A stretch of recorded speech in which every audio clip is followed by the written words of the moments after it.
glorioso Festival del Pumpín Fajardino, celebrando el aniversario de la cantautora Lucy Aljaco, vocalista del conjunto Ailius de Guaya.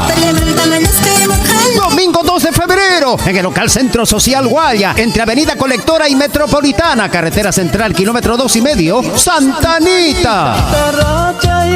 Actuación estelar del Pumpín contemporáneo con Dio Cuenca, Los Hacha, Guayayichu de Huancapi, Aide Quispe, Hijos de Guayayicho, Proyección Guayayicho, Albandina de Liusita, Pumpo de Alcamenca, Proyecto Saras, Joriguaya, Nuevo Corazón, San Pedro de Guaya y muchos más.